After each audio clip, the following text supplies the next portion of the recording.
by listeners like trumpets or horns, almost musical in quality. Conversation on podcast. This is episode 11, I believe, boys. And I just want to thank you for stopping by. Please take some time to hit the like, subscribe. Please share with your friends and family. We always like to give an initial shout out to anybody's links that we use during the program. Obviously, we find their content interesting, so go to their page, hit the like button, and subscribe to them as well. But in the meantime, what's going on, boys? Oh shit! You know, it's almost Christmas. Light up one more. Oh, this? Yeah. Okay, that's better. Cool. Yeah, there we go. All right. So, can you guys hear me good? Or? Yeah. You're great. Are we Beautiful? So I'm gonna kick this off here. Yeah. All what right. do we got? So, try to switch out from my normal flat Earth alien ass. Yeah, flip it up, dude. I got some cool shit, man, and I'll try to make it kind of quick. So the first two have nothing to do with the last two sets, but they're short, but they're pretty fucking cool stories. This first one, I talked to you guys about this last week. It's about a guy who goes by the name of Saint Germaine. Now, this guy is supposedly supposed to be immortal. He's been popping up all through history. He is a very, very extremely talented. He's loved by all the kings and queens. He can write a poem and write a love letter at the same time. One hand and each other. Let's get he's a massive composer. He's just basically, nobody ever seen him eat anything. He only brought his little cocktails to parties and shit, and like made his own little mixture. They think it is like eternal elixir, but the theory is, I guess, supposedly this guy was there when Jesus was crucified. Oh, that remember guy. when I was talking about this? Yes, yeah, I remember. And I think he like threw something at him, or was like, you know, He was the guy that speared him, right? No, that's what I thought. Oh. But then, like, I did a little more research. It's something like Casting stones like and he was shit? like casting whatever when he was like carrying a cross or being they tell it in here. But Jesus looked at him and he said, "You're gonna roam the earth until I come back again." So that's supposedly why he keeps popping up all through history. Apparently, dude, I look this guy up. Talk to the about a viewers. life sentence, man. Well, the to the viewers and everybody, you guys too, just type in Saint Germaine on YouTube and look at how many different things pop up. This shit's incredible. Are we going right from the beginning on this one? Yeah. Okay. Yes, sir. Beautiful. All right, let's check it out. Last week, The Count of okay, Saint-Germain. Sorry, you did. I was gonna set it up. I was like, you did set it up building and you didn't say it. And you guys are supposed to say, yeah. Wait, what were you gonna talk about? Okay, sorry. No, let's do it from the top. Do it from the top. Wait, wait, Sorry. Wait for the line. you'll wait. You'll know when to say it. So I got something for you guys, and it's something that I was gonna talk about last week. What is it, Josh? What? Okay, tell me the timing. The Count of Saint-Germain. The Count of Saint-Germain. Germaine? Germain. Germain.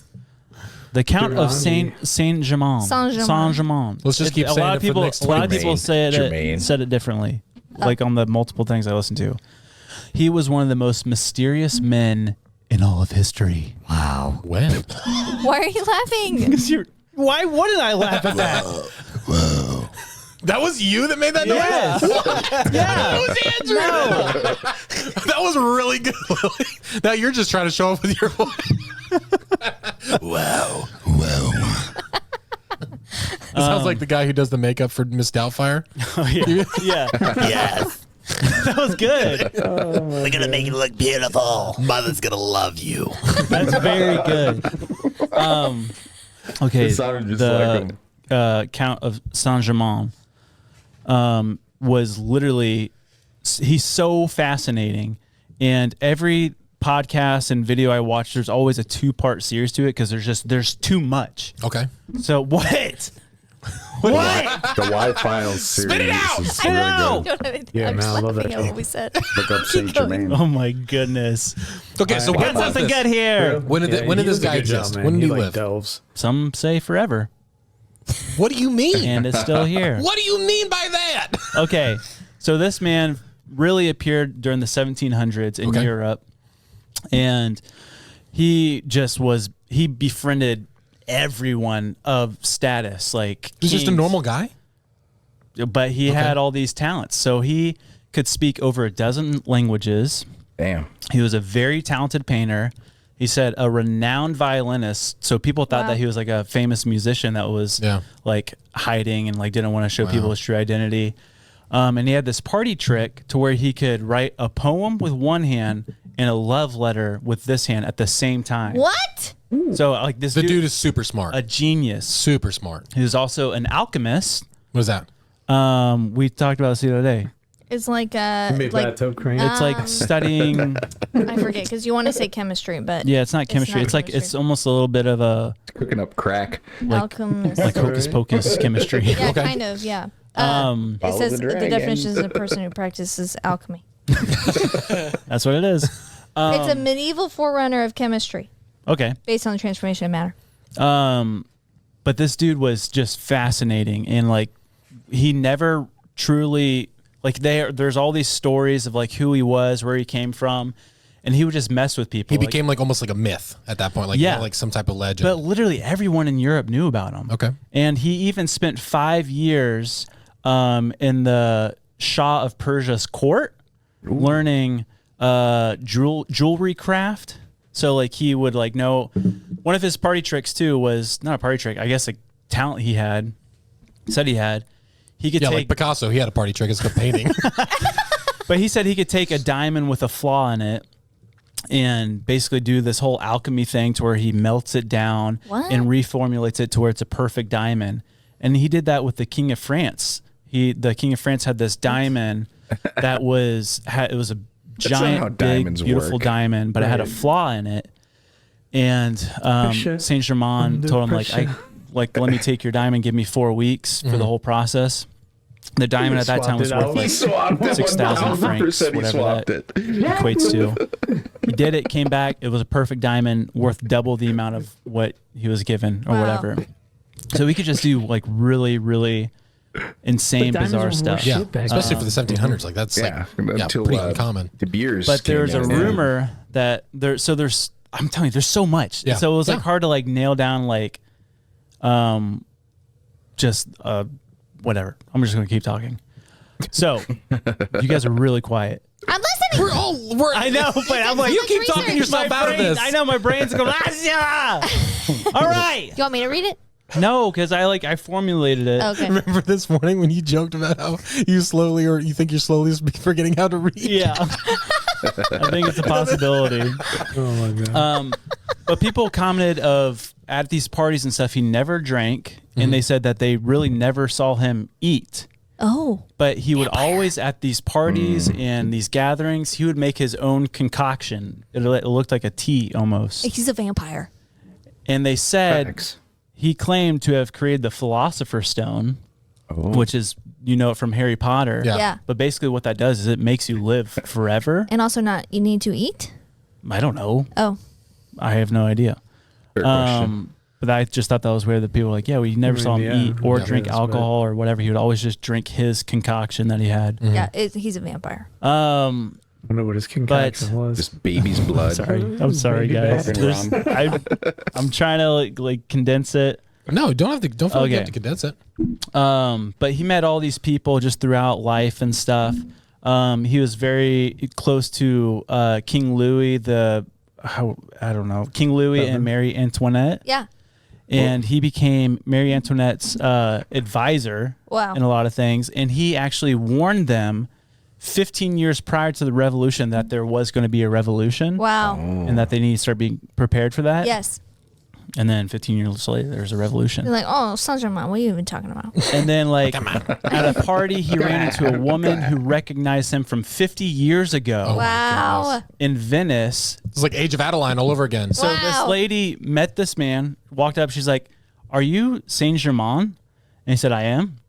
And she's like, "Do you have a father, like, or something? Because I met someone that looks exactly like you 50 years ago, and they were 45." And she said, "How old are you?" And he's like, "I'm 45, and that was me that you met." And people were like, "What?"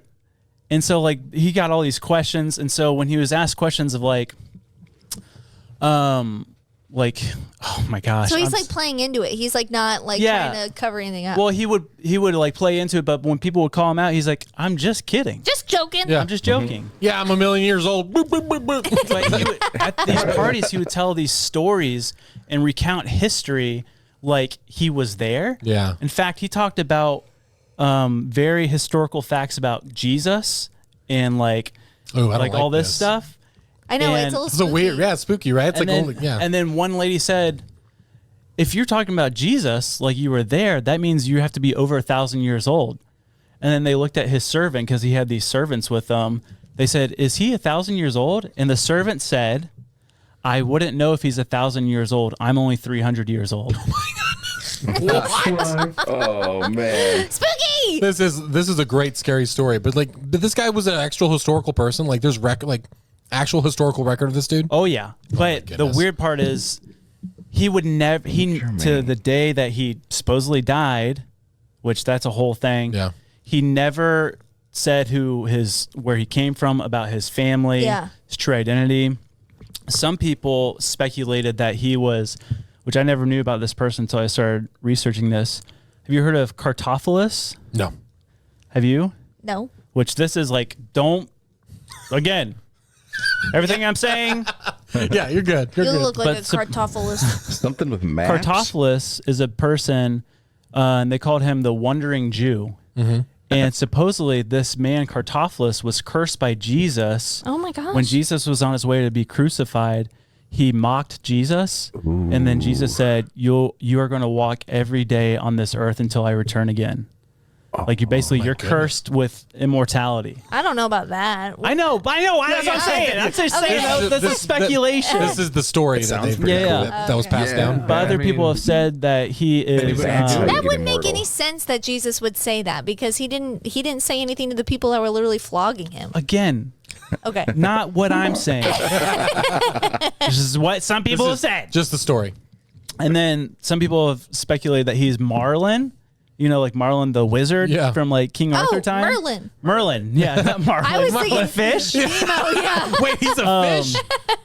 And then others have speculated that he is son of Francis Rakoczy II, Prince of Transylvania. Oh, Nice. that's vampiric. Yeah. Yeah. That's vampire country, Looking baby. like a vampire. Someone said that he could be the illegitimate son of Maria Anna, who was the widow of King Charles II of Spain, which I don't know. We'll talk on another podcast about King Charles, but terrifying.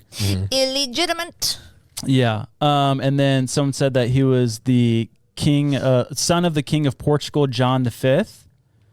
And then others have said that he was the 1600 scientist Sir Francis Bacon, who it later came out. There's a rumor that he was the one that wrote all the Shakespeare plays. What? Oh yeah. Yeah. Interesting. That's so interesting. That just reminds me of it sounds very witchy type of stuff. Yeah. Because I don't know what people the accounts that people have in Haiti. What do you guys think? What a trip, man. You want to take a dive down a rabbit holes? Type in that motherfucker's name. He was behind all of the great conspiracy theories. He built the pyramids, probably. Apparently, dude, this guy's still roaming around today. There's pictures of him in the 1970s. Yeah, did he die? Well, obviously not. It's faked his death because he's gotta die eventually, right? When Jesus' second coming or whatever. So that means that Jesus hasn't come back yet. I heard. Well, wait a minute. What if he is the second coming of Jesus? That could be. I don't know, man, because Jesus died on the cross. He was there, went into this dude. I heard that when Jesus comes back, we'll know because none of our VHS tapes are going to work. Yep. I don't know. None of mine already work. Well, when Jesus comes back, nobody's gonna see a common appearance. I guess that's what he says. My son, Gonna be you will like never know the like a date, time, thief nor in the place. night. Yep, he's gonna be like a thief in the night. That's what I think. So, but if you're interested, you can check out my birth certificate. Public record. So the trick to immortality was just mocking Jesus the whole time. That was it. Damn, Benny, that's what you got out of this shit? Man, For real, man. That's the stuff you get out of this. turn around. Let me see the back of your head. You get a little Right, dude. Show me your 666 there. palms. You got like a pentagram or something going? Well, Somebody, this guy over here, I want to be the first one to get chipped. Right? Damn, dude. He just wants to be marked, man. You know what? We're gonna save him one day. You just We need will, to come man. over to We're gonna do an episode where we Jesus. baptize Benny. We're gonna baptize Benny. Actually, we're gonna tackle you and get a tub of water and just start dunking the shit out When of you. summer, when summer hits, we're the good freaking side. backyard baptizing you, I bro. just start screaming. He starts melting and shit. He fucking flies up, starts levitating, head turns around. Right? Looks like that chick from I Stranger was Things. Saint Germaine the whole time. Oh shit, you got a nice tan. Oh, man. So it's interesting. Would you rather live 1,000 years or forever? 1,000 years, for sure, yeah. You wouldn't just In want a to say, way, fuck in it, a let's way. go forever? No way I want to live forever. Yeah, that would be I mean, be eventually you're gonna do everything. You're gonna fuck every kind of bitch. You're gonna fucking. And sorry, what? over forever. Whoa! Did I just? You just rattled it up, man. You keep going. Keep going. Guys, I'm sorry. No, Gotta no. put an edit in there. No, keep going, man. Let it go. Keep it in. No, this is gonna be like women pissed at me, dude. I'm No, sorry. you have to even it up because realistically, if you were alive forever, you would have sex with every chick and Yeah, every that's dude. what I meant to say, dude. I'm sorry. Sorry, ladies. You look on my face, I was like, Dude, I feel like I was like at the dinner table with my parents and I slipped out and said some shit when I man, was I'm fucking younger. one of everything. I don't give a shit. That reminds me, one time when I was younger, I was like 13. Yeah. I looked at my mom, she was yelling at me about something. I called her a bitch. I never been so slapped. Slapped so fucking hard on my did? leg. Dude, she slapped me so hard, I saw fucking stars. I was like, oh. Dude, I gotta. This is a great story. I Never gotta do tell that it. again. I gotta tell this shit. All right, so back in the day, I would eat a bowl of cereal, Yeah. or smoke a bowl of cereal. Oh, yeah, often yeah, yeah. as a teenager. Do some gardening. And I started Yeah, doing it electric so lettuce. often that it just became like my normal personality, right? And I come home one night, and it was like the one night that I didn't do this. And my mom's like home from work. My mom was a correctional officer, by the way. Ooh. So she's got like the uniform on, handcuffs on her hip. You know, she's Sure. She's standing there, and like when you walk in the door of the place, like you could go up the stairs to like the living room, the kitchen, or you could go down to like the bedrooms, like a tri-level thing. Sure. And I walk in, and she takes like one look at me. She just happened to be at the top of the stairs, like coincidentally, like, and she goes, "You're freaking high, aren't you? You're freaking high." And I'm like, no, no. And like, we're like, I'm like getting defensive at this point because it's like the one time I'm not. And like, so I'm like trying to make my way up the stairs. She's still arguing with me. And she goes, "I know you're freaking high. I can see it in your face. You don't look the same." And I go, finally, I go, "You know why I don't look the same? Is because every other time you see me, I'm freaking high." That's and this is the amazing. one time I'm not. And she goes, "You son of a bitch." And I go, "Well, what does that make you?" And then she goes, boom, hits me in both shoulders. I'm on the stairs, like flying back, holding the rails, like, dude, like total Neo Matrix style, like, you know, holding myself up. Comes back with like, what does that make you? I'm like, what does that make you? And it was the big, like, never did that one again, man. Like, Oh my god. right. Okay, Never do it, man. moral of that story is, of both stories, do not call your mother a. Don't do it. Don't Yeah, even say just the word. don't do it. I mean, I said that before. Shame on me. Yeah. Yeah, shame on me too, man. Well, I didn't say it, but I didn't. You implied it. Yeah, it was. Yeah. Respect your I was mother. kind of like really calling her out and calling herself a bitch, but like, Respect your parents. yeah, Yeah. respect them. Man. Man. You would be here if they Absolutely. weren't. What do we got here? Okay. second story. That's the same one. Saint Germaine. Yeah, that's Saint Germaine. This is a short.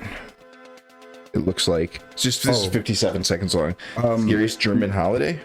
Oh yeah. Okay. So this one, this is the other random one. About Krampus or something? No, dude, trust me, you guys have never heard of this. This is great. Nickel.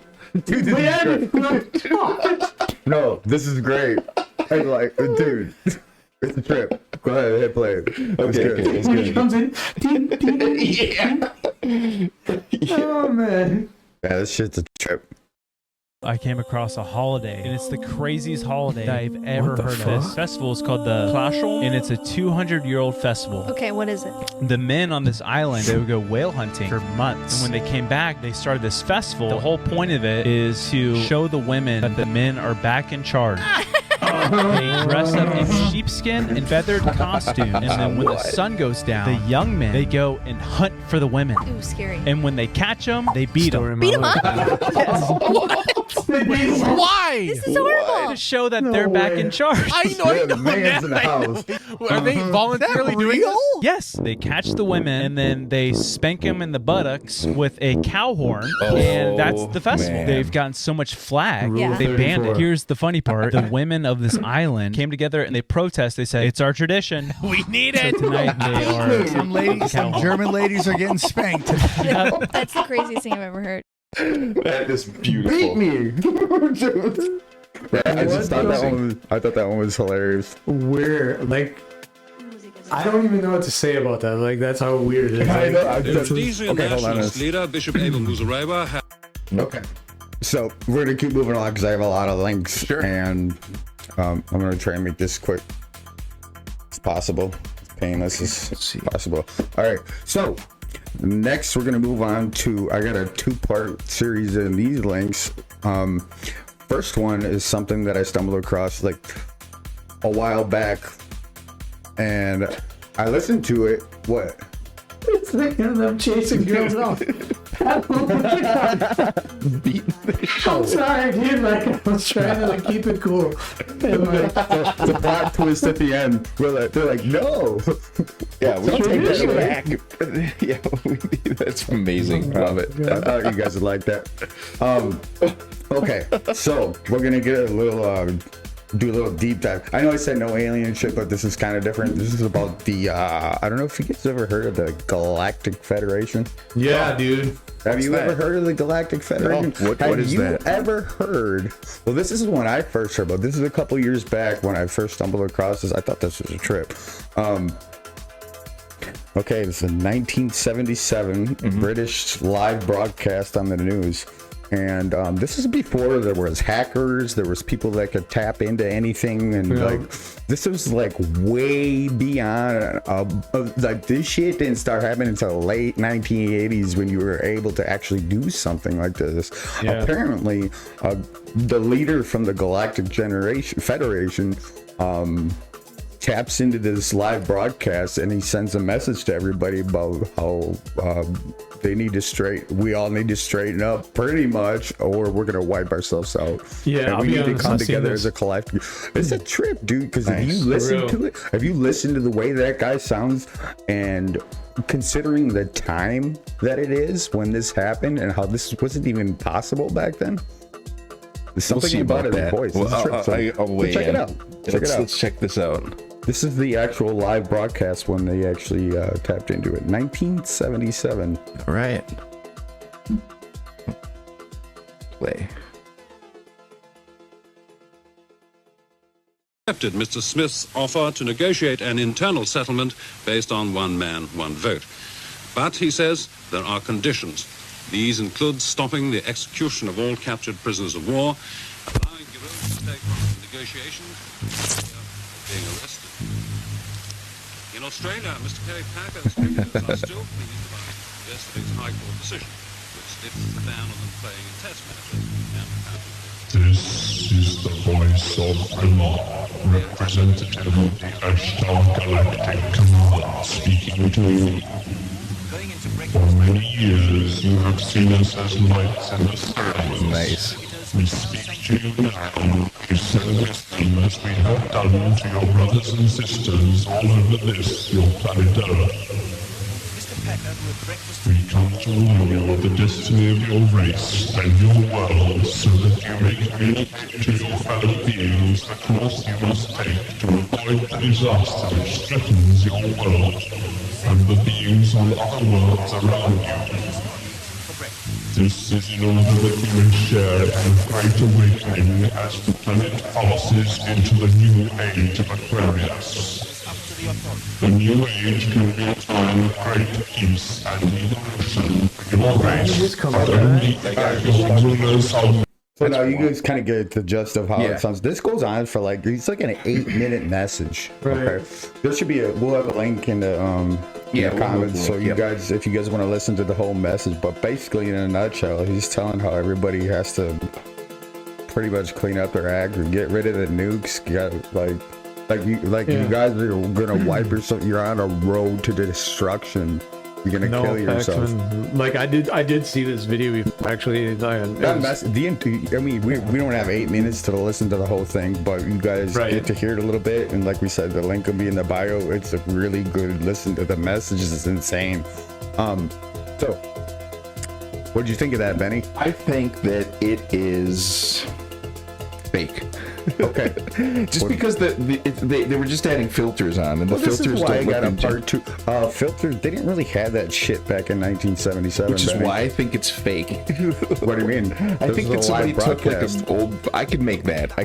in with After Effects. It was a live broadcast. Write it down. Yeah. Another one of Benny's projects that he never does. No, yeah. Another one of Ben's challenges, yeah. One of his experiments he never does. You gotta do the face by the moon, right? That's okay. Yeah, so we got one. Benny? Oh yeah, the face by the moon. Yes, I'm getting a backlog set up. You know what? Flat Earth denier, you? Any of you subscribers, listeners, watchers want to see Benny put my put face, his money where his fucking mouth is? I'm gonna put a giant dick on the moon. Send us some comments. Tell them what's up. Be like, prove it, brah. Let's see. Yeah, we'll see. Okay, we'll see. Face by the moon. And then what's the next? Benny's whole Christmas has been planned. He's like, fuck yeah. Galactic Federation. Well, here's the thing. I don't disagree with the message at all. I think it's a great message. Also, they're British. That's not what I asked. Proper. I know, but they're proper, you know. So they I like. figure you'd say some fucking off the wall stupid shit like that. This is why we got a follow up link to fucking stuff it down your throat. So also, just on the comment that there weren't hackers, there definitely were hackers back then. The hacker is not like a person with a keyboard. It's just somebody that understands how a system works. Maybe there was hackers, but like to do something like that, I think that was out of their reach, man. I think that here's the thing. If this were to happen, the reason that I don't buy it is because the effects look cheesy. Like it's just waves on shit, and it's like. Oh, you mean like so maybe it did happen back in 1977, but this isn't like a. This is a recreation, maybe. That could be. But no, even if that were the case, it would just require somebody to know which line to splice into, because they probably didn't have a lot of security around TV stations.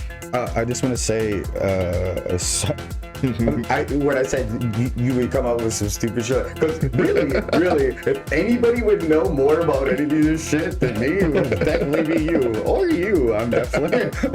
So I was just talking sauce. So yeah, you definitely. If I had to ask anybody, what's this all about when it comes to shit like that, you got ideas. You know what's up, man. TV stations now are like so guarded and stuff, and you know they're big deals, and it's big studios with guards and security and shit, and like it's really complicated. But back then, in like the 70s, it was a lot simpler. Like think of how easy it was to rob a bank back then. You know, no cameras and shit. What was that guy that tapped into?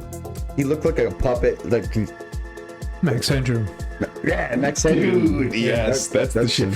And I just want to call it hackers. The first scene in the movie Hackers, the 1996 with Angelina Jolie, she reveals herself 2 times. That's what you describe Angelina Jolie, dude. It's one of my favorites. She describes So real quick. No. All right. Yeah. Moving on. Just to keep things flowing. This next one is this whole CIA document is just Just deep divers. They had this remote viewer. Ooh, check out this. I've heard about remote viewers. Yeah, this remote viewer. I hate it. all these, I think divers were, no, he went into some lake Titicaca. Yeah. The highest lake on the earth. Right? Yeah. Apparently he remote viewed in there and he saw the Galactic Federation's home turf. Damn. Yeah. So this is viewing creeps me out because like you guys like this when I get the 2-parters and the sequence of J. That's when I start doing. It's good. Here, we'll check this out. Let's see here. Boom.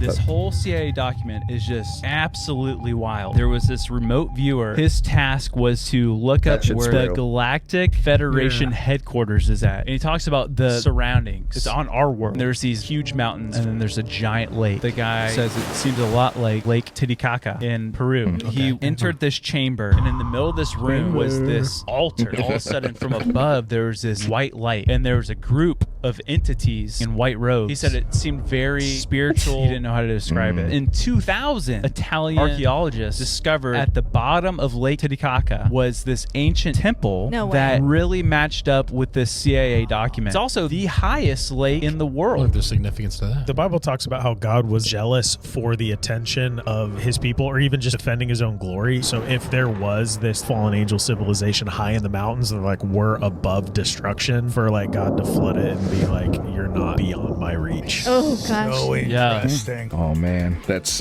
damn. That's trippy as fuck. What's good, everybody? Galactic Federation trip, then add a little that on her. Right? So that gives it a little more like, oh, maybe it is kind of real. I mean, that does like, it is kind of crazy to think about that though. Like, you know, just him remote viewing, saying that, then them going down there finding that shit. There it is. But having a lake like that high, like also really adds major credence to like being that there in fact was floods, like which I think we all agree on. Right. Like, whether you want to deny it was biblical or not, we know for a fact floods happen. Floods, like, floods, facts. How deep is Lake Titicaca, I wonder? It's well, the way she would describe it is on top of a volcano or something. Yeah. Well, it's crazy. Like, yeah, it is. It's like up in the mountains and stuff. You think of like, you know, cities of Atlantis and stuff. Those are like under the ocean and stuff that are already at sea level. They're like something that like the highest lake in the world to be like to flood like a thing that's underwater. It's crazy. I don't know. That's pretty cool. All right, so we're gonna wrap it up on the Galactic Federation thing here. Hope you guys enjoyed it. Oh yeah. Now we're gonna move on to my last part of my links. This is a 3-parter. Okay. This is a guy by the name. Triple dipping. Triple dipper. All right. Triple dipping. So this is a guy I stumbled across a few years back. Again, this is like it's all gonna connect at the end, just like the previous one. So, all right, are you guys familiar with dwave quantum computers? It's one of the companies that made it's in the quantum race. Are you guys familiar with Gordy Rhodes? No, I don't know. I never heard that. I want to say it sounds familiar, but Gordy Rhodes is one of the developers and creators of the D-Wave computer and the qubit. Do you know what a qubit is? Oh yeah. That's how they measure quantum power, quantum computing power. Yeah, like you know how computers have. But you know what the weirdest thing is too? Is that's also a measurement from the Bible. The qubit? Yeah, that's when he talks about when Noah built the ark, when he was he measured it in qubits. Crazy. Good. I like that. I just read that not too long ago. I just started reading the book.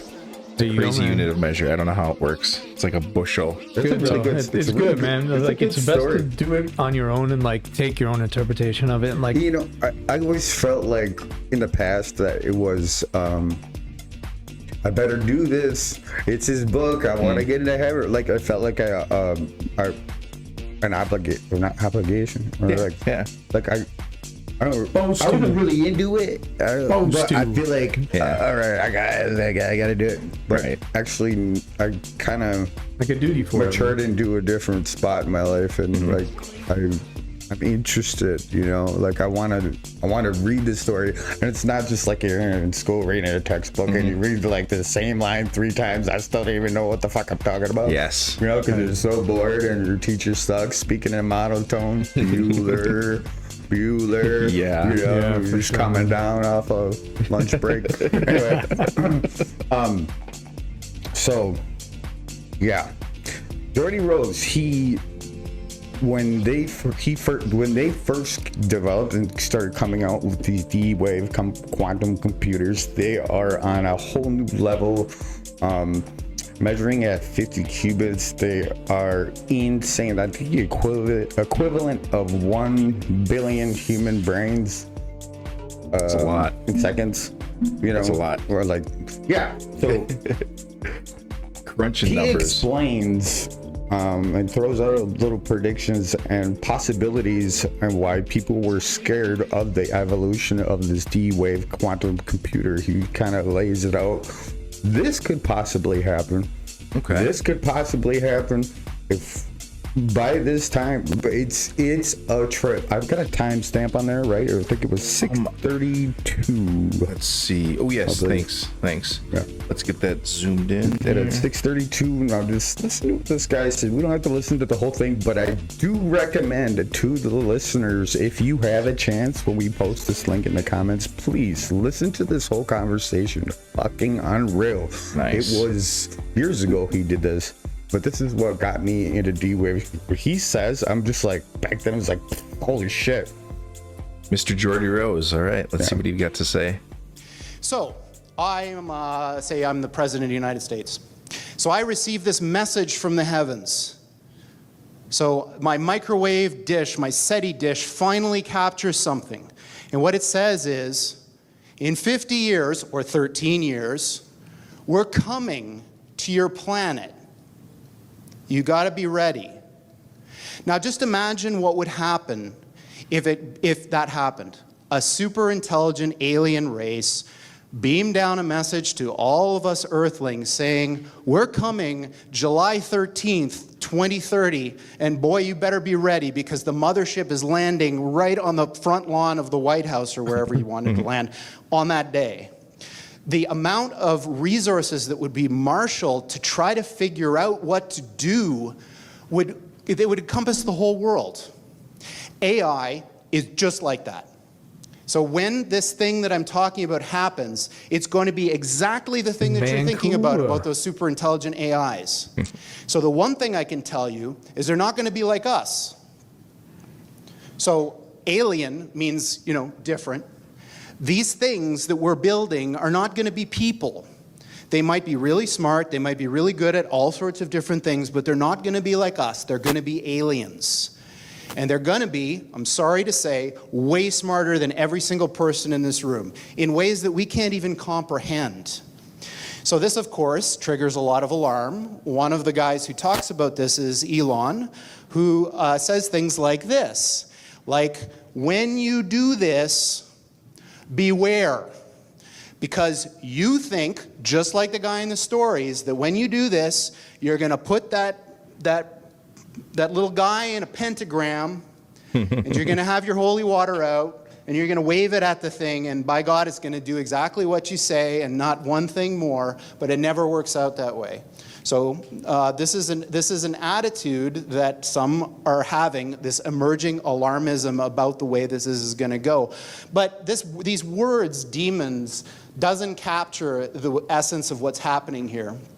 I don't know if any of you are turn-of-the-century weird fiction fans, but there's this guy named H.P. Lovecraft, who's a very famous American weird fiction author. And he espoused a view which is called cosmicism. And the essence of cosmicism is cosmic indifference.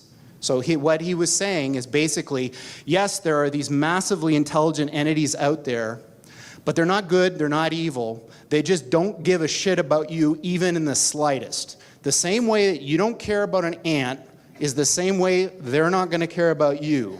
And these things that we're summoning into the world now are not demons, they're not evil, but they're more like the Lovecraftian great old ones. There are entities that are not necessarily going to be aligned with what we want. So this transition is really, really massively important for our entire species to navigate. And going back to that thing that Sam Harris was saying, nobody is paying attention. This thing is happening in the background while people bicker about politics and what's going to be in the healthcare plan in the US. And underneath it all is this rising tsunami that, if we're not careful, is going to wipe us all out. So, on that pleasant note, we're hiring people Okay. to try to make. So, he also talks about 13 years. That's when he was saying shit was gonna hit the fan. Remember that? Now with these computers, he explained also in this conversation about opening up different dimensions, looking into different dimensions and bringing resources back from them into ours. But opening a portal, well, we're not just gonna get these resources. There's gonna be these things that are gonna come through. How did it come up? And, so there's gonna be these, like, those are the entities that he was actually speaking of. Got it, bud? Just like a clamp. Keep talking, I'm listening to you. Like, it's like all the time, like fall. So, basically, the way he explained quantum computing and these D-wave computers freaked the shit out of me. Now, if you guys are familiar at all with the Mandela effect, yes, yes, 100%. The Mandela effect, supposedly, which I think is real, comes from that stupid fucking laboratory CERN that they keep firing up, and that's I believe a quantum computer, right? No, CERN is a particle collider. Yeah. It helps us to understand what's happened right after the Big Bang. That's what they want you to. Look at all the damn statues. They got a Shiva statue. Did we talk about this earlier? I don't think we've done CERN too much. I think we talked about it, but we haven't like really delved into it deep. So when I heard this shit a couple years back, and he talks about 13 years, I'm just gonna pause it right there and go to the next link. It's only 30 seconds long. This is just the kind of, for the viewers, if you're not familiar with a quantum D-wave computer, this is pretty much what it does. My light is falling apart over you guys. Is it? Oh yeah, push. So can you get the top part? Can you get it in deeper? That's what she said. Yeah. Yeah, open it up and then you need more purchase on the top. The way in.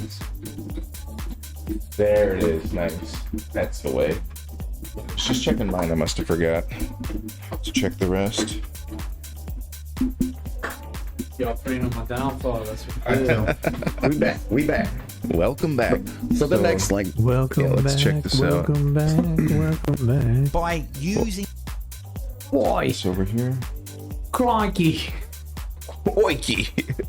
And this last link I have is gonna sum it all up, guys. All right, man. I'm looking forward to it. D-wave quantum supercomputers, computations can be sped up as the D-wave quantum supercomputers can directly resonate into an imaginable vast fabric of the 3D holographic reality and the astral plane. That is counterintuitive to quantum mechanics. Right there. There is a connection in artificial intelligence to aspects of ceremonial magic, Western occultism, Eastern occultism, and witchcraft. Coding has become the 21st century wizardry, being able to control the masses through programming algorithms.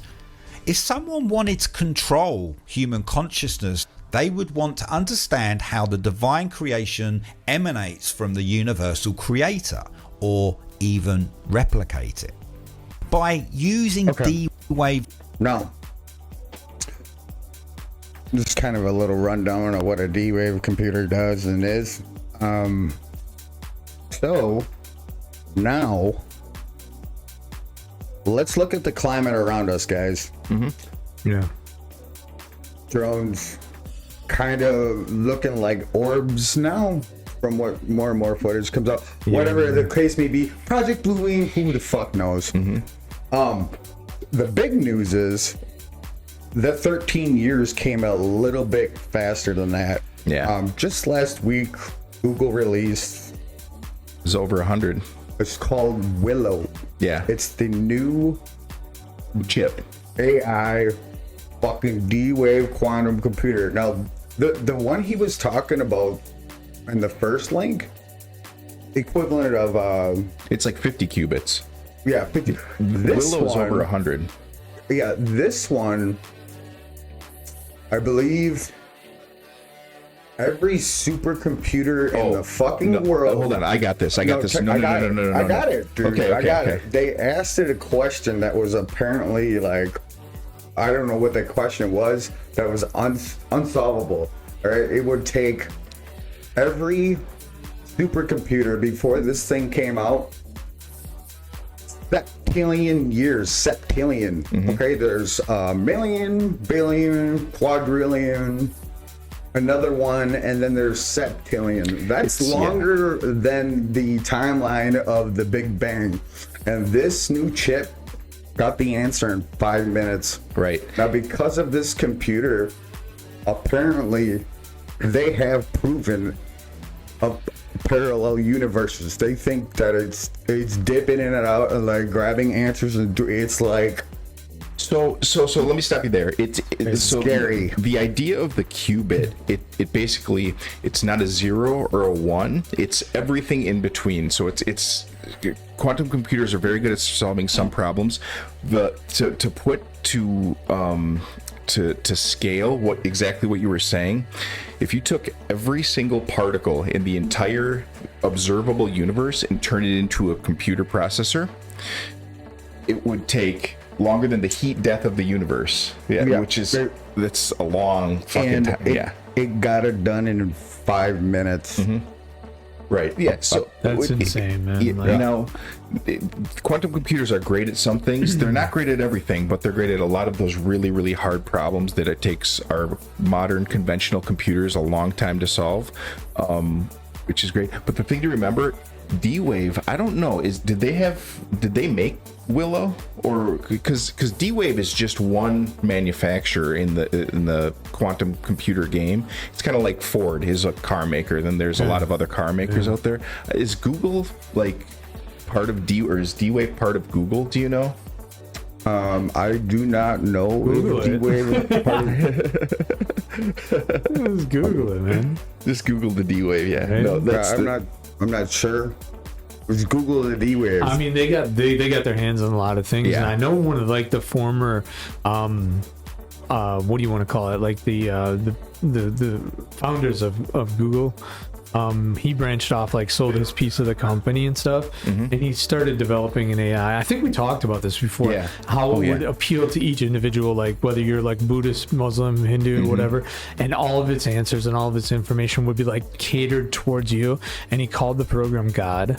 Oh yeah. And eventually, I think he shut it down. But I was like, yo, like the Antichrist could really be like an AI. Alex Jones or no, Joe Rogan interviewing Trump, was that the same program, the predictive one? No. This guy was like literally one of the core founders of Google that like actually developed like the search engine, like when they started using it. Then he just like cashed out and like decided to start doing some weird shit. And like this thumbnail, the robot with boobs. Describe it again, like. Yeah. Remember Angelina Jolie from Hackers? Dude, you know what I'm talking about? Oh yeah. That's in my list of top movies. Hackers is number. It's got to be number 2 or 3. It's a good movie, man. Like, if you understand what's going on, because like the reason why I like Hackers is like because it's not like what most people think hacking is, where they're just sitting there cracking code and doing all this.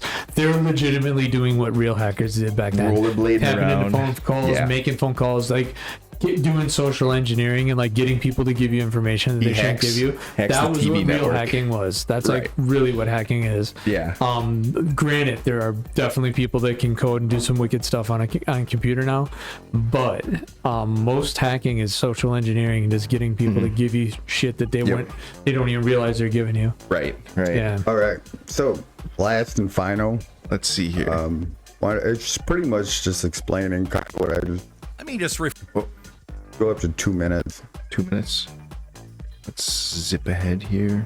Maybe go back a little bit. Nah, go back. We're gonna go right there. Up a little bit. Back. Oh, did you have a timestamp? I can check for what you had. I said 2 minutes, but don't worry about it. Just hit play once. I'm assuming you started. It can come up with answers like nobody's business. This is good. And it works with quantum physics, which quantum physics, everything breaks down with quantum physics. Einstein said God doesn't play dice. Well, if quantum physics is true, perhaps he does a little bit. Because what they're finding now, especially since Monday, is one thing. First, they can solve the most complex problem that we have ever tried to solve. I don't even know what it is. I'd like to ask that question. But it took this new quantum computer 5 minutes to solve a problem that would have taken our best supercomputer 10 septillion years to solve it. A lot of zeros. It's million, billion, trillion, quadrillion, quintillion, septillion. Okay. It doesn't even make sense. In fact, they describe it as vastly more than the age of the entire universe. Quite an understatement there. Yeah. Right? How old is the universe, they think? The accepted one is 13.8 billion years. Okay, 13.8 billion years. This is 10 septillion years would have taken to solve this problem with our best supercomputer. I would like to ask the question, what was the question? And what is the answer? Right. How do you know it's right? All right. So now that happened on Monday. They announced that on Monday. Now the guy who's the head of Willow, the guy who's in charge, he's the founder and the leader of the Google Quantum AI team. He's a physicist. He said the result, the high-speed result, lends, I'm quoting, credence to the notion that quantum computation occurs in many parallel universes. Uh-oh. I mean, you have to almost go to Marvel to understand. It's as if when they put a question in, all the Spider-Man movies are stacked up on top of each other. Right. You know what I mean? Not the Spider-Man, Spider-Man 1, 2, and 3 with the same actor. He's in one universe, but all the other ones with different actors, they're all happening at the same time. Okay. So that's what. So I just want to say one thing real quick. Yeah. So that's why I did it in 3 to kind of give you an idea where it started, where it was going, what the possibility is, how quick it got there, and just a week ago we are there. And then I don't know if the listeners or you guys know how fucking scary that is. Dude, there's nobody behind the wheel anymore. We're not even allowed in the cockpit. So I mean, bro, it's about to get fucking weird. This is just one of those things. Like, you might be right. You might be right. No, dude. This is exactly what that dude was talking about on the first one. It's really easy to misinterpret some of the things that are being said about quantum computers with regards to parallel universes. Kind of like the double slit experiment. People will associate that with consciousness and stuff like that when it has nothing to do with consciousness. It's easy to misinterpret that. And I'm not a physicist, but it's like observable behavior, though. It's observable. It's when you make a measurement, and consciousness can be used to make a measurement, but we can also have devices. So it's. Do you think that we live in a simulation? Yes. Does that prove that the slit experiment, right? Because it only reacts when you observe it. And I think we live in there's a few reasons I think that'll be a whole episode. There's a few reasons, but yeah. When it comes to Willow, one of the parallel universes aside, like that's, I don't know enough about computers to speak about quantum computers to speak one way or another. But the thing about Willow that's really cool that I do know is that it proved that the problem with quantum chips and in qubits is that when you have errors, everything breaks. That's why the big dangly silver brass fucking cooling, that's not the chip. That's all the stuff used to cool the chip. The chip's the little tiny box at the bottom, but they're very prone to errors. If the temperature is off just like by 1/10 of a billionth of a degree or something, if there's any seismic activity, it's all gonna, you have to stop and start over again. So these things are really fragile. Is that the old ones or the new one too? Well, the older ones when they were developing them. But the cool thing about Willow is that they like doubled the number. Well, I don't know if they doubled it, but it's over 100 qubits now, and they found that when it scales, there's less errors, and that was different than what it was before, because the more qubits they added, the more problems they had, and then it just kept getting worse and worse. So they're like, how are we ever going to make 1,000 qubit thing? Now Google has this thing that's pretty stable, so they're getting better at making them. I don't know the details, but I know that it's groundbreaking in that sense. You know a fuck lot more than I do. Yeah, I'll tell you what, I'm really glad I got on their team, dude. This is a chilled cow. Oh, it started over. Well, like, here's the thing, like that I find interesting. Like everything that you're talking about, as far as the way the computer works, you know how likely there is to like factor an error and stuff. Like it's very sensitive. Like that's fascinating to me, but it makes a lot of sense.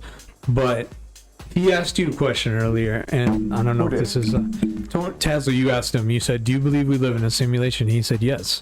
Yeah. And do you believe? I mean, Tony, do you believe we live in a simulation? I've never really asked myself that question, but I just keep observing more and more shit on it, and more than not, I'm like, well. Think of like let's see, if you have a trade like welding, think of how much you've learned. Hey, we're not entirely sold that welding even exists. Yeah, I know. it's just a simulation. But, no, but think about how, when you were welding, in the last 5 years, right? How much have you gotten better at your trade? Like you can get a little bit better every day, right? Like just improving over time. You know what to do. I mean, okay, so I'm starting at a new for a new contractor on the 6th. All right, okay. What? Get to the point. Well, you work at a job till the job's done, and then you get put at another place and work for that job till the job's done. But every time you go to work for a new contractor at a shop, in order to make sure that you're qualified, even if you do have your UA certifications, which is hard as fuck to pass those tests. For sure. You have to take these 2 weld tests. Each one takes about 4 hours a piece. One's TIG welding all the way out with a 2-inch piece of pipe, the bevel like that big. Oh yeah, I've seen that. Yeah, and at a 45-degree position, it's called 6G. Does it get easier for you? See, I got till the 6th, and I just found out last week. So I'm gonna go to the Union Hall and bang out a couple practice pieces before I go and test at that place again. Because if you don't grease the gears and you don't, it's a lot of different factors involved with heat and gravity, and being at a 45-degree position with wire feed on the other test. It's a pain in the ass, because they do a visual inspection inside, outside, cut it into 4 strips, grind it down, bend it on the weld, check the porosity and all that fun stuff. They X-ray it first. So. But over 5 years, you've gotten a lot better, probably, right? Like, you know, you're probably much more confident. I mean, that's just anything. You're working towards mastery. So, like, over time, you know, and I just wanted to use welding as an example of, you know, something that you're very familiar with. Sorry, I just went way off. No. Like, you know what you're talking about. So, with the simulation, it's like like they just said in this video, 13.8 billion years for the universe. Think of like how much you progressed in 5 years. That's nothing. Like that's such a small blip. Think of how good computer games have gotten from Pong up until that Unreal Engine that we watched, where it's like indistinguishable. It looks realer than reality, kind of. And that's been in the last 50 years. The universe is 13.8 billion years old that we know of. Like, that's a lot of time for improvement. And if we can do this shit in 50 years, if you can get that much better with welding in 5 years, I feel like 13.8 billion years is plenty of time for. If we can go from Pong to a VR headset that's so real you can't tell the difference, I think there's a chance that a simulation could be possible in that amount of time. There's just so much time for it to happen. So that's kind of what I think. You look at like the Sims, right? Yeah, like, dude, exactly. Like the newer Sims. Sims, they're like they're gonna make them like AI kind of whatever in the game, and they'll eventually like think they're real, dude. Some shit. So like we created that, it evolved to that. Exactly. And it's like. Exactly. Why couldn't somebody do that with us? This is exactly where I wanted this to go. Which one are we in alliance? This is exactly where I wanted this to go. Exactly. So, you said you believe we live in a simulation. Yep. He's leaning more towards it. Yep. So let me ask you, who created it? That's the thing. We just don't know. It's probably just some guy, like Bob. But you're like a guy that doesn't believe in a creator. So I don't believe that the creator had an intention or anything. Because, all right, here's the thing. If I get on my game and I fire up Unreal Engine, I can make a game like The Sims in 4 hours. I can just be fucking around and just make it. And there can be little Sims walking around. It doesn't mean that like I had a purpose for them, that I have rules for them, that I have any sort of like plan whatsoever. But I still made them, So that's. I don't think that.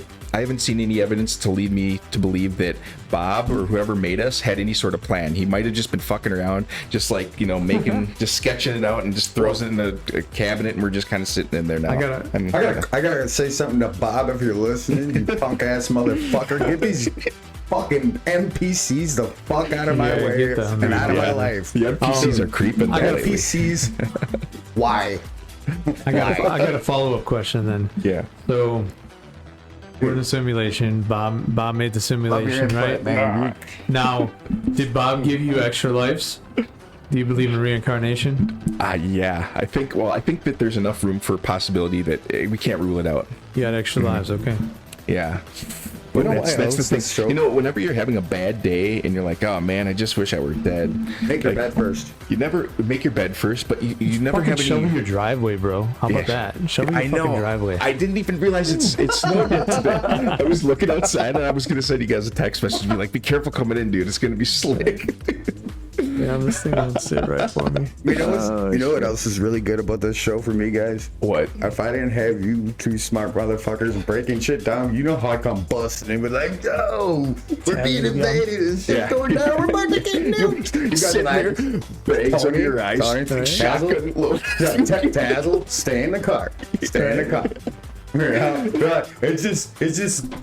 Man, you guys are really good at calling me the fuck down. You see his eyes? You see his eyes, man? He's one of them. He's one of them. I sit at home alone with these thoughts. You guys see what that shit turned me into. Yes. This is good for me. This is counseling. Dude, it's like in The Simpsons where Homer keeping me on the tracks. Homer was babysitting for the kids and Marge went and she was away and one of the kids ran in. They're like, Dad, I think there's a boogeyman under my bed. And he's like, oh my God. He gets them all in his room. He's got the mattress flipped over. Marge walks in and he's like, oh man. Oh man. Anyways, that's me. I like it. No, these are some good clips, man. I had fun with these. Absolutely. I'm sorry it was a little bit longer. I'll shorten it up a little bit. It's like I had to do the 2 that connect and then the 3 that connect and then 2 funny ass ones in the beginning. Oh no, I get it. I don't know. It was good, man. I liked it. I liked your clips. I mean, they're fun. They have stories, like. I think you guys are gonna like this one too. Like the crazy thing about this one, like I'm not really convinced that I believe it, but it's a trippy fucking story, and like I'm just interested, especially after watching like all what he brought to the table today. I'm really interested, like when you hear this, like just what you think about it, even the concept of it, even if you don't believe it, like. Let's see here. Let's check it out. I'm all about the underground. Yeah. Keep it underground, man. Keep it underground, man. That's my brand. Right. All right, we got that loaded up. Here we go. Ground. Don't be ridiculous. So you're ignoring the accounts from the men who found them. Well, what are you talking about? 1993. Peter Parkinson's Guy worked for the subway stations in Manhattan, and that's how he found it. Found what, damn it? One night, as he's servicing the tracks, miles deep inside a tunnel, he noticed something on the wall. Deviation in the brick material used on one specific section said it almost outlined like a... outlined what? A door, like an opening, like a gateway. Once he saw it, he could never unsee it. Drove him crazy every time he'd passed it. So one night, he snaps, goes with 2 coworkers and a bunch of demolition equipment, and they spend hours knocking it down. Eventually, they broke through. Lo and behold, a tunnel leading to God knows where. One of Pete's friends looks at him at this point and goes, "Listen, Pete, we did it. It's probably just a tunnel they closed off years ago. Probably just leads to the Upper West Side Station or something. Like, let's get out of here." And Pete just looks at him with a blank face and goes, "Buddy, we're on the north bank of the subway system. This tunnel's headed due north. There are no other stations down here." And as he just starts walking down and he says, "Suit yourself, but I'm going to find out what in God's name is going on here." They both go with him, and after miles of walking, they finally reach an opening. They don't say anything for a few minutes. They just stare aimlessly into the abyss of a massive underground city, fully functioning society, traffic. Pete breaks the silence with a look of horrified confusion and says, "Boys, where the hell are we?" They manage to hike down and get into the city, and as they're standing there in awe, they're kind of snapped out of it by a city bus driver yelling at them going, "You boys getting on, or what I don't got all day, you're standing in the damn pickup zone." They just kind of look at each other and at a loss of direction. They get on the bus, and the strange part is they said it was just like Manhattan. Like the people walking around didn't have some kind of dystopian blank stare. They were like regular city people, just living their lives. What? But as they're sitting on the bus, this almost creepy, wide-eyed old man is kind of staring them down and eventually says to them, "Out-of-towners," they just freeze up, and the tone in the air just kind of shifts before they can respond. The guy goes, "Don't worry, I won't tell." Says, "It's not down here you need to worry about. It's up there." Peter just says back to him, "Sir, what do you know about this place? Where the hell are we?" Guy just starts eerily laughing uncontrollably. Oh my God. And half an hour later, they're all sitting at a diner uptown. The man says that this place has been around since the 1950s, that when the world had began to succumb to the inevitable deception by secret societies, a subset of highly intellectual and powerful people saw it coming. The founding family of this city, the Vanderleys. Back in the 40s, they owned what is the present-day subway station infrastructure in Manhattan. As the decade went on, tensions between the Vanderleys and fellow elite families were rising. They didn't like what the others were doing, deceiving nations, seizing control over institutions from the shadows. And so, after too many deceptive events to forgive, the Vanderleys sat in their family's mansion and argued over what course of action to take against these other families. Jared Vanderlei Jr. was hellbent. He told his father, "We must expose them publicly. We'll turn the people against them. Without influence, they'll have nothing." His father said to him, "You don't get it yet, do you? They own the papers, half the country's politicians. Those shiny televisions they've put in each household are the only thing loud enough for these people to believe," Junior says. "So what do you suggest we do, Father? Let the world crumble in the palm of their hand?" As Jared Sr. pulls out the blueprints for his vast underground city, he says, "My dear boy, it already has." A breath of fresh air washed over the entire family. As Jared Sr. explained, he'd began the construction for a vast city underneath Manhattan years prior, leveraging their already existing real estate in the train stations that ran underground. He said to them, "You can't defeat the devil in his playground. You can only choose to leave." Jared Jr. said, "But Father, what about everyone else? What are we if we are to only save ourselves?" His father said he'd been culminating a mass exodus, a large group of others who'd understood what was truly happening in the world as well. Those that could see, that could read between the lines. And so this old man's explaining all this to Peter, that this is how the city was originally founded, populated, a conscious elite class of the sort. And suddenly, as Peter and his 2 friends are just speechless taking all this in, the entire diner just eerily turns their heads to their table as the old man says to him, "But there was one thing," old man Vanderlei said, "to always make sure of." Peter responds, choking on his words. "What's that, sir?" As the folks in the diner start stepping toward their booth, old man says, he said to designate a particular location in the city, of which, in the instance, there are any curious wandering souls that happen to find their way in here. You will lure them into it, offer them a few of our delicacies, while you explain away their confusion. But in their newfound truth, their journey is over. They can only do more harm than good by this point. Oh my God. Finish them swiftly. What? Dude. So they offed him? Yeah. So how do you get there? You gotta get an invite, you gotta go to one point and then go to another point. There are no invites, man. Like it's you're either born into it or you're not.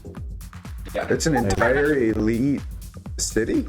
Dude, so okay, check this out. Like before we go into this next video, like that was I watched this documentary on this. That's crazy. I think it's really crazy. Like I'm not sure I entirely like believe it, but here's where I'm going with this is like I watched this documentary one time about this dude that was just like an urban explorer, right?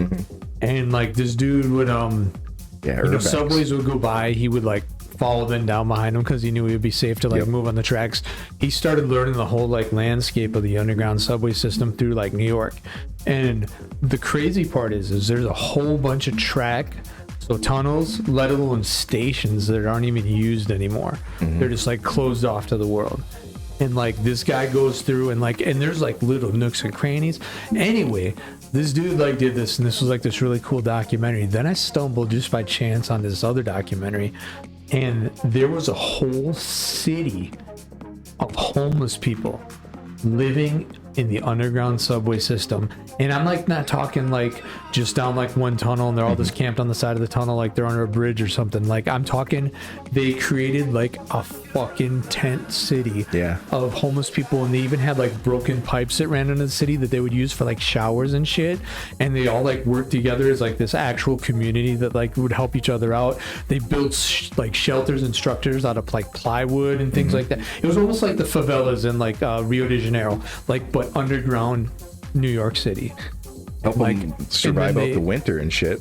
Dude, it was crazy. And well, here's the thing. There was also like other things running down there. So they had like bootlegging electricity, used space heaters, fans in the summer, like the whole nine. And the wild thing was they only discovered them because they ended up having to do a new construction project where they had to go surveil that particular area, and that's when they found them. And then they had to come up with this creative, like crazy idea on how to move this many homeless people from this spot to like somewhere. Wow, that's wild. That shit really happened. Yeah. How did they move everybody? Slowly but surely. They're like the company that was building there like invested in some shelters, like donated some money. I mean, like don't get me wrong, it wasn't like a smooth, seamless transition, but like a lot of people like also refused to go. They're like, fuck that, this is my home. Did you get a number of exactly how many people there were down there? Thousands. That's crazy. Like Skid Row. you know, the funny thing is I have a good feeling that both of those documentaries probably exist on YouTube to this day.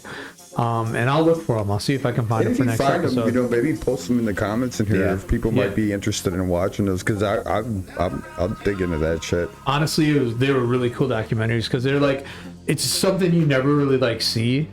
And I mean, I've done a little urban exploring in my life, you know, like I've gone into like the Mabel tunnels and like cruised through and like checked it out. But it was really interesting because like it's something that I don't think you would see if somebody didn't like film this experience, you know what I mean? Right. So that's actually on film when he stumbled across the city. Dude, he went and hung out with them. They made him like dinner and shit. Find that, post a link. Yeah, dude, it was wild. Like they invited him in like it was like their own home and stuff. Like, come on in, check this place out, I'll show you how I live. What they do for food? Dude, well, you know, they go out and beg during the day and stuff, and then they come back down. Or if they do make some money, like doing some side hustle or whatever, it's New York City. You can make money doing anything. They had access. They were going up and down, up and down. Yeah, and they would come. Yeah, they would go in and out. Like there was like, but it was like it wasn't like an obvious thing. Like you had to like jump through hoops to fucking like get there. Like you have to like go through like there'd be like a lower level to like this building. You might go into this like abandoned staircase. Then there's a crack in the wall you can just slip through. Then you end up walking through this like empty space underneath all these skyscrapers. And then you go down a little bit, you crawl through some rubble, and all of a sudden, boom, there's this like wide open. That's the crazy thing about New York is if you go there, it's like half of it is constantly under construction. There's just shit everywhere. The buildings are empty all over the place. So it's just like there's a lot of possibility for something like that to be tucked away. Dude, you have to think with that many people that there was like there had to be some sort of like system of order where people like get out of line. Dude, like they had their own law. They had their own law and everything. I mean, I was there like executions and shit? Dude, it was like their own like almost cemetery? democratic process of like if this person doesn't fit here, like they're not doing like what the rest of us do. Eye for an eye. It was kind of like that. Like if this person isn't doing what they want to do, and we're gonna ask them to leave. If they refuse to leave, we're gonna like forcibly remove them. Yeah. Right. Once you get that many people, by any means necessary. But there had to be like a force to do it, like a little militia or like. Well, think about this. Like think about like Remember the movie Judge Dredd? Yeah. Like think about like and this is gonna sound like totally the opposite of what we're talking about, but like think about like the rave community, how Plur kind of came about, like the peace, love, unity, and respect, right? And it just kind of developed on its own. There's like I mean, as far as I know, there's not a founder of Plur. It just became like it was a vibe. It was a vibe, and like I think that's like what these people did is like once they were like living all together, there just became like a common societal expectation of like what you're gonna do, how you're gonna live, and if you like didn't abide, you were asked to be like, hey, you just don't fit here. If you were just refused to leave, they would handle business. That's pretty cool. But they busted up the whole city. It's gone.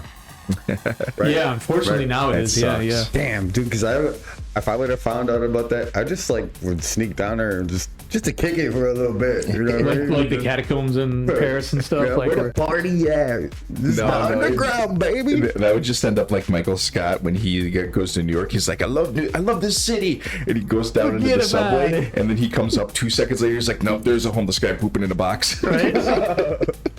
It's classic. I love when he's like, when he goes to Sbarro's and he's like, real New York pizza, New York slice. Right? Oh shit! But this feeds into that. This is a story about this dude that does like urban exploring and stuff too, and he actually did this one in London.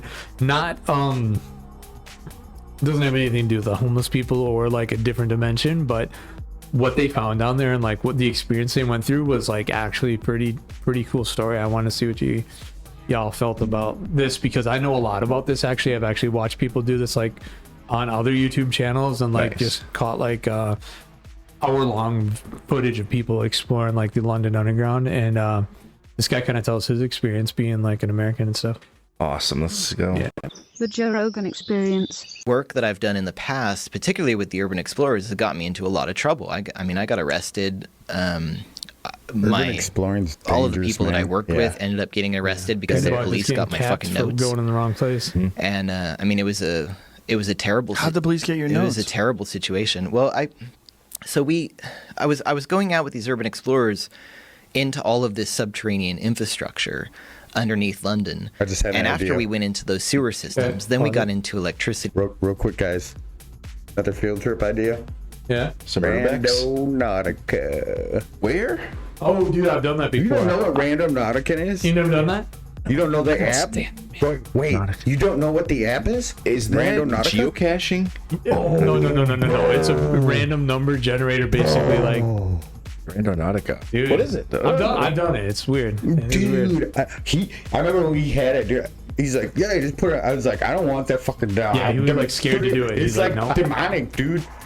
Dude, you never heard Randonautica? I don't think so. No, it doesn't ring any bells. Found dead bodies, dude. Bro, they type in. Sometimes you just think it or speak it. You just think of something in your head, and then you use this app, and it'll give you a coordinate to go on a mission, a little adventure, and you go. So it's got a map, and you just follow like a GPS. Yep. And you go wherever you go.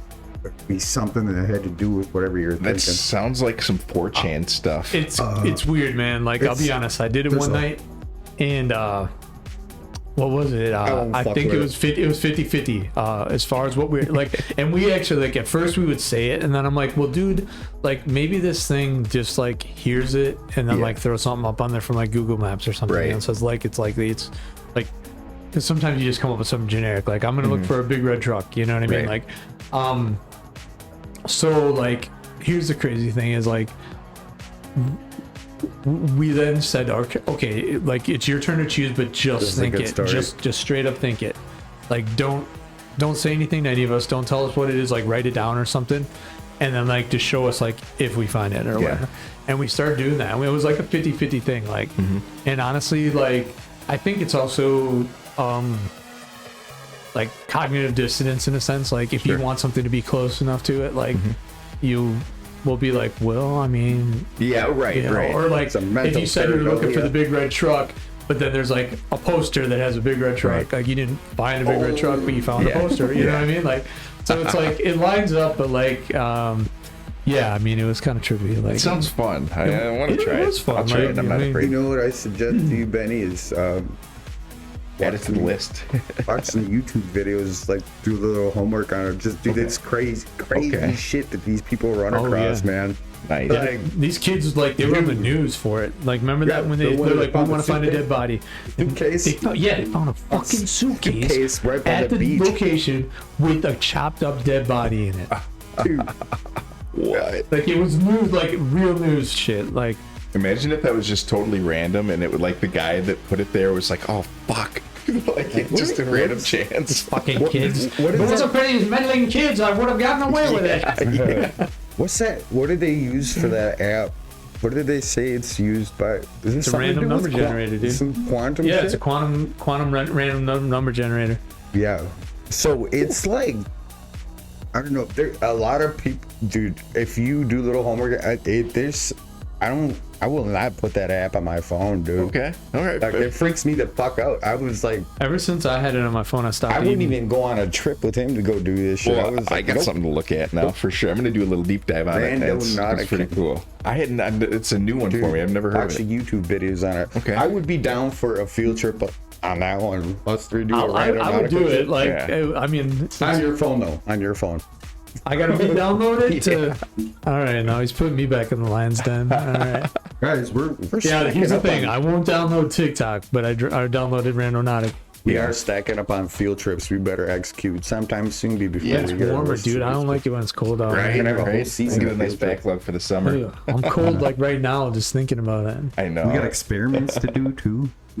Shit. Yeah, but this dude's in the London Underground here, man. City tunnels. Then we started getting into bunkers. So how illegal is this stuff? These are like layers under the city. So imagine there's like 5 layers under the city, right? So we go from those sewers to the electricity tunnels to the infrastructural systems to the bunkers, and then we started getting into what are called deep level systems, right? And they're very similar to the bunkers that the U.S. government is building here that they call DUMBs, deep underground military bases, right? We started getting into like serious critical infrastructure. Like at some point, how easy was it to get into those?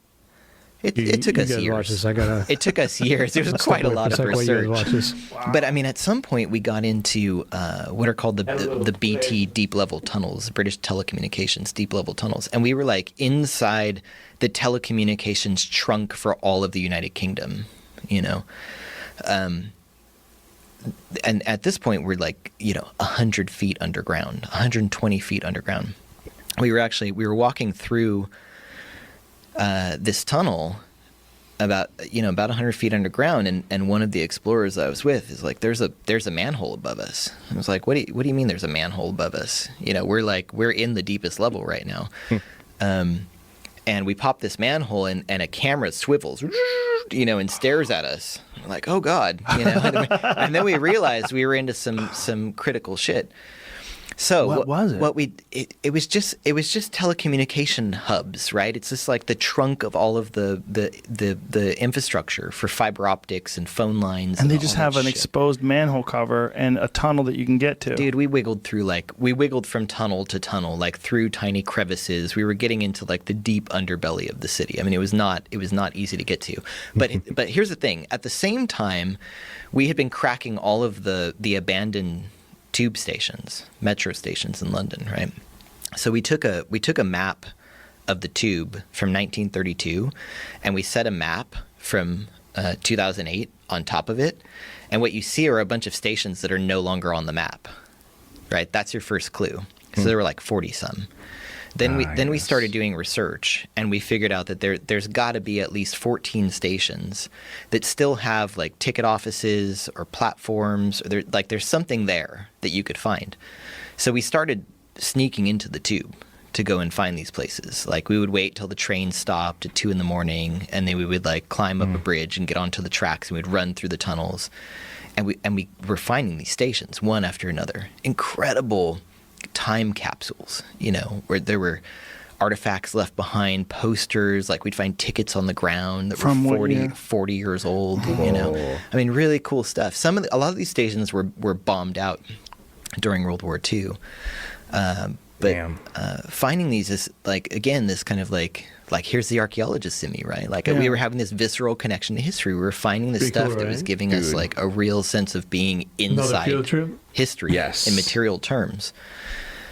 So we're posting every time we crack one of these stations. We post it on our blogs. We're like, oh, we've cracked Mark Lane, we've cracked Down Street, we've cracked whatever, and we're all excited about it. And like the window's narrowing, and we get towards the end of the 14 stations, and we're starting to think, you know, like the cops are surely watching what we're doing, right? The British Transport Police. And kind of know where we're going to go next, because there's only a few stations left. So we stopped posting stuff. And on Christmas of 2012, we cracked the last station underneath the British Museum, which like there's all sorts of cool stories about like there was a ghost in here. It's a haunted station, whatever. But we did it. We never got caught. That's super cool. For me, this is the end of the research project. Is there a fear of being like retroactively prosecuted for this stuff? We'll get there. Oh. I'm done with my research project. I've written my PhD. I published my first book, Explore Everything, about all of our or I hadn't published the book yet, actually. And I fly to Cambodia to work on a totally different research project, right? Like I'm switching gears. I'm going to go do something else. And I fly back from Cambodia via Singapore, and the plane lands at Heathrow. And, you know, the thing goes off, ding, and you stand up and you get your bags, and then nothing's happening. Well, yeah, kind of. And they say, can everyone please sit down again? And I sit down, I look out the plane, and there's cop cars everywhere. And I'm like, oh, shit. China, you know, I came from Singapore. Someone brought drugs. I don't know. There's a terrorist on the plane. Like, who knows? I have no idea what's going on. Now? And the cops get on the plane, and they're like, 42K. Dr. Garrett? Yeah? You're coming with us. Okay. So they cuff me. They have me like retrieve my bag from the baggage claim, and they take me through passport control in handcuffs. And obviously the UK government's like, yeah, we'll go ahead and keep that passport, thank you. Oh, damn. So they eventually charged me with conspiracy to commit criminal damage. Now, what's weird about England is that trespass isn't a criminal offense, so you can't charge people with trespass unless you're in very specific circumstances. Okay. So they tried out this charge of conspiracy to commit criminal damage because it's about intention. It's a thought crime. Like, if I text you and I'm like, hey, dude, you know, the bar's closed right now because of COVID. You want to break in and just like pour ourselves a beer? And you're like, yeah, let's do it. Like, we've committed conspiracy to commit criminal damage. Like, we've committed to the crime. So anyway, we for years were dragged through the British legal system, and I got trapped in the UK for 3 years. Damn. Malaysia, right next to Malaysia. Nice, very nice. This guy got trapped in. Yeah, I mean, and like really, like I think the coolest part of it's over. I mean, he just kind of gets into more of his like legal troubles or whatever. But like, what does he mean? Like, here's the thing, like, what's really like just broke into and found, or like I'm guessing it's like sealed off. Or was he breaking into again? So like most cities are built on top of each other. Right. Like even Appleton, is built on top of itself. Was that you that was telling us that there's a whole like underground? Yeah, dude. Downtown. There's like if you like, let's say you go downtown, you got and you go access to the bars. To that shit. Yeah, I can show you how to get down there. Trip. So like for instance, remember where the filling station is? I think it's like Chadwick's or something now or whatever. Filling station. Yeah, remember like in the 3 day? basements on Dude, it. it's got like 6. Damn. What? Yeah. And then there's Dude, tunnels that connect eight shit. tunnels have been built like on top of each other. So at one time at the Ave used to like dip down like into a valley and then come back up, and now it's just like basically flat. I mean, it has like a little slope, but like think about all. You know how Jones Park, how deep that is? Mm-hmm. That's how deep College Ave used to go down. Wow. Do you guys think that any of the buildings downtown are Tartarian?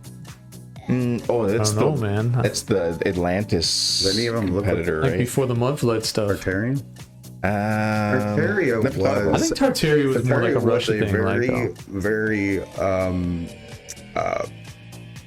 they were excelled a lot. Like, you okay? I just cracked my neck and I felt it all the way down to my thumb, dude. Ooh, they were. Oh my God. What's the word I'm looking for? Technology. They're very advanced. They're like the original Advanced. steampunks, yo. Oh, I do like steampunk. They used they had free electricity, dude. Damn. That's why the theory is that they got wiped out because there ain't JP no money in Morgan, it. Rockefellers, the combustible engine. You gotta oil. Remember what was that dude's name? DJ Quick. If it don't make dollars, it don't make sense. DMX. Fuck a book. Get money. Get money. Shorty can't eat no books, dog. Fuck a book. So this is my last video for the day. Like, okay. I just grabbed this actually as an homage to my fellow man here. He loves the fucking, buddy. He loves the fucking UFOs and shit. That's and my dude right there. This is basically what you were talking about earlier. How things are turning into like not drones anymore. They're just like fucking orbs. Orbs, yeah. Yeah. They're guys. We got to do the episode soon because I think I missed my mark with. Now there's freaking orbs everywhere. Yeah. Right? We got you got a historical thing now. It's getting weird, man. Well, all this stuff is trending now with the drones and like I haven't seen any similarities to yours. Okay, good. But still, like it's like a precursor because that was however long ago. We'll get into that. But if you guys are wondering what we're talking about, don't worry about it. You'll know soon. Watch last episode. Yeah. Absolutely. So yeah, this one goes out to TAZL. Plane with the lights. No, it's not. No, it ain't. No, it's not. Oh, there's no clouds. Just show Quiet. the chick That's a talking to UFO, one. Look at dude. it on the camera. It's I like think a so. dome. That's a UFO. Quiet. What the fuck? Like literally, Look dude, at that that's thing. weird in the sky right there. Dude, Dude, are we watching a comet or shooting star falling? No, that's not moving quick enough. There's no tail. That's a UFO. There's no blue or red Look, lights. something's coming off. Are they shooting a laser at it? What's that I little? think that's when you do a camera, sometimes the it'll put lens like a flare. focal point, Yeah. you know what I mean? To show like you're being as center as you can. It's crazy. What the fuck is that? Dude, this is nuts. Look at the UFO around it. Look how the lights going off Me in and two Chambers sides be though. pulling out the toast. Oh yeah.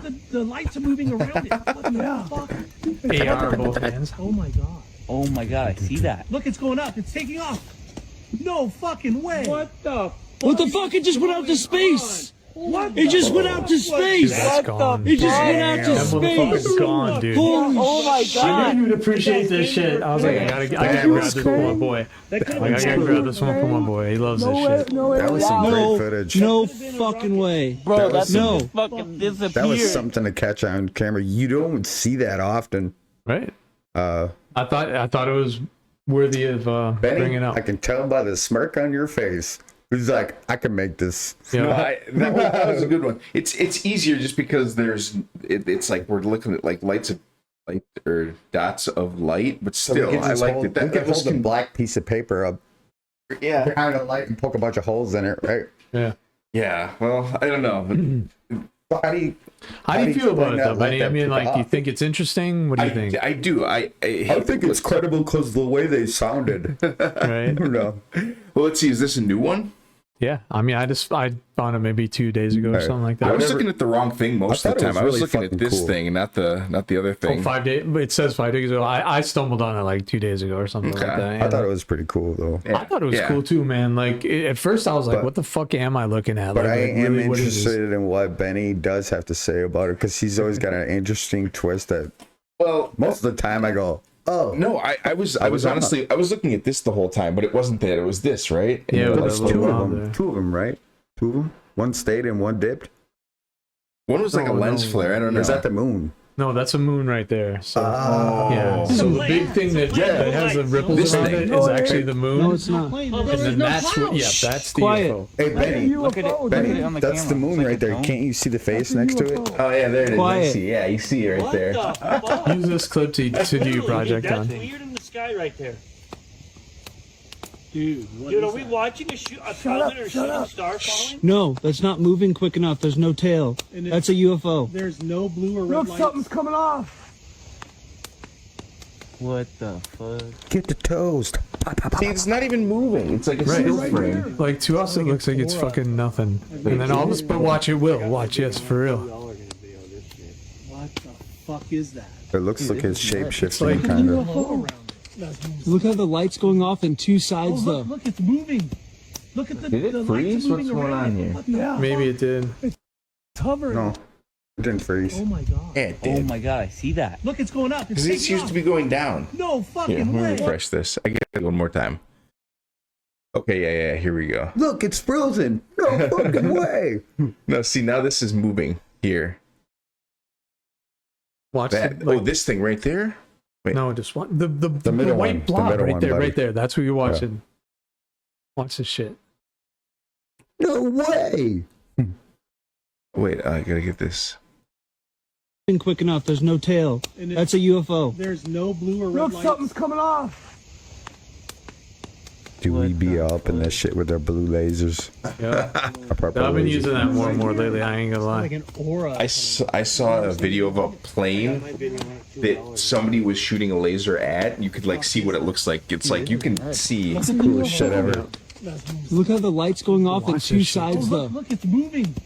Look at the lights are moving around it. What the fuck? It's hovering.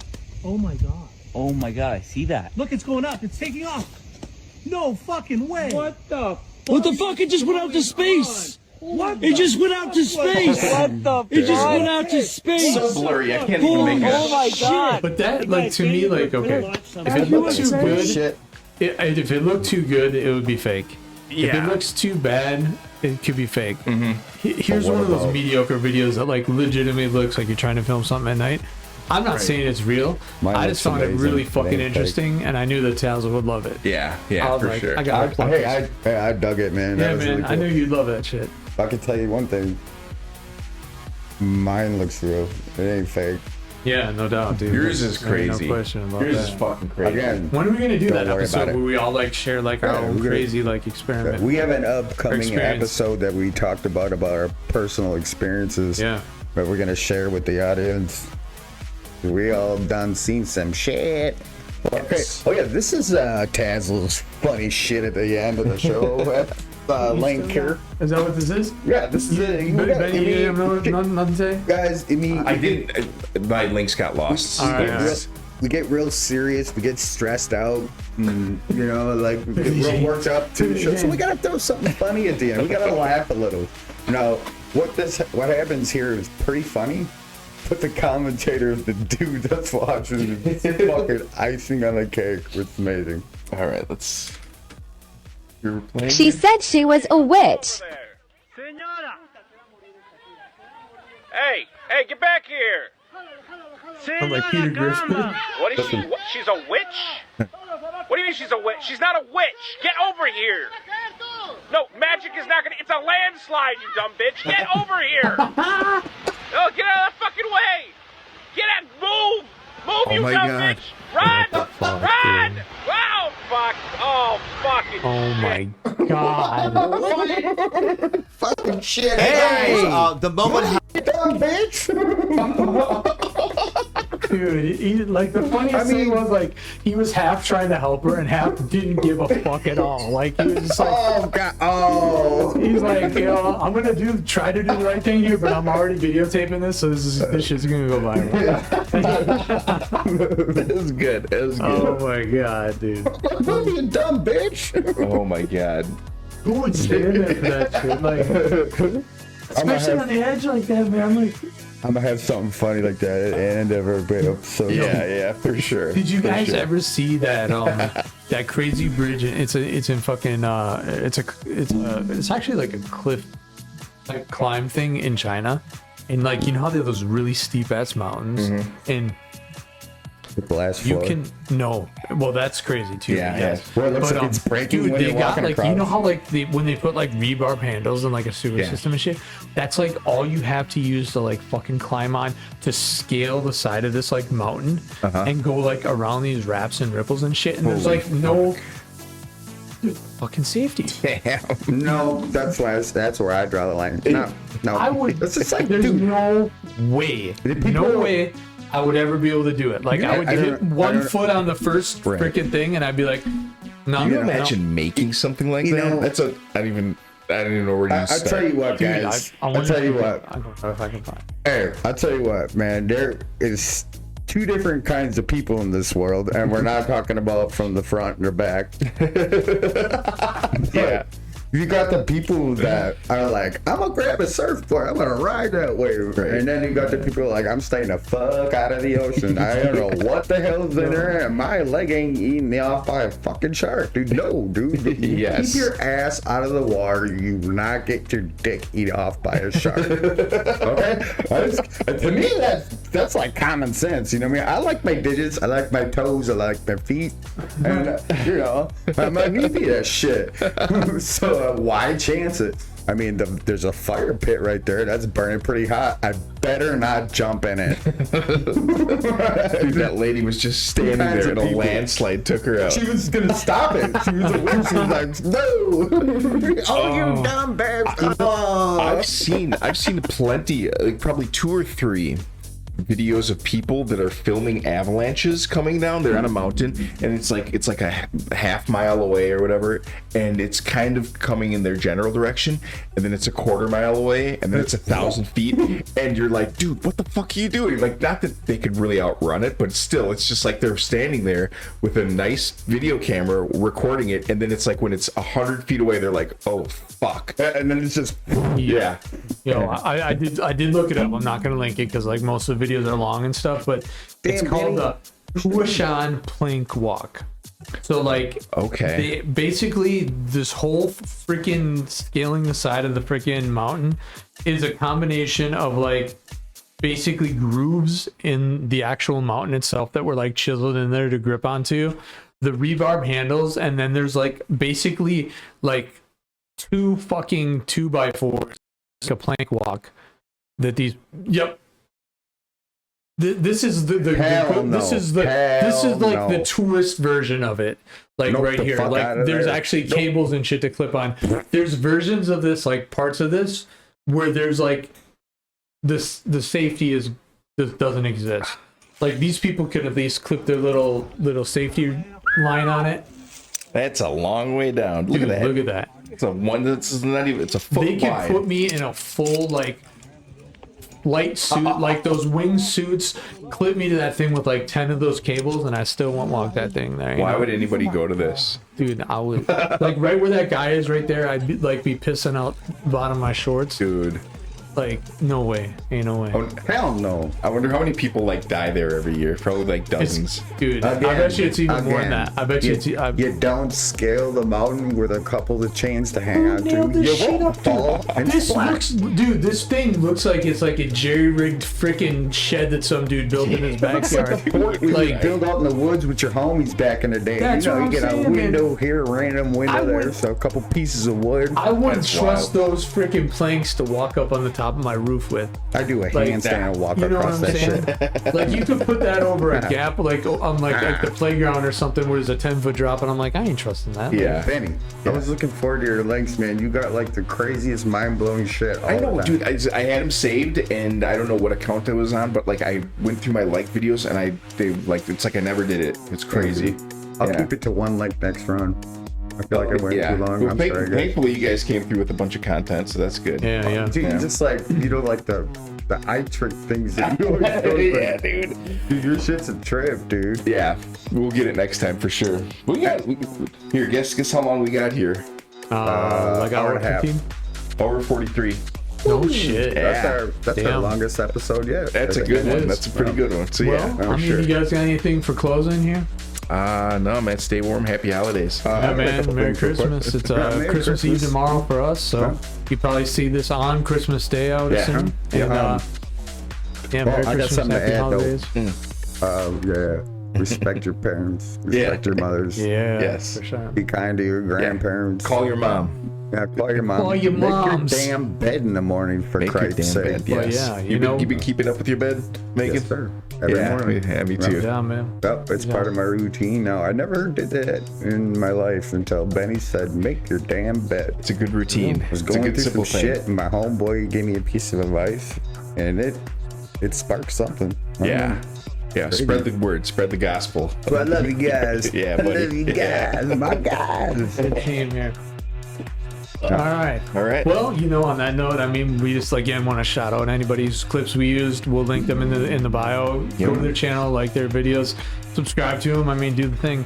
In addition to that, do the same for us. Yeah. We Tell do your this, friends. we Tell do this for everybody. fun, but we want you guys, if you're enjoying it, let us know. Put something in the comments. Tell us what you want us to do. Yeah. But in the meantime, that's wrap for episode 11, Conversation Unknown. You can find us on Instagram, Threads, TikTok. We appreciate and love pretty much everywhere all at this you've point. been supporting so far. Yeah. Love you guys. We do, definitely. We appreciate that. And on that note, Merry Christmas, Happy Holidays, Happy Hanukkah, everything. All right, later. Conversation unknown.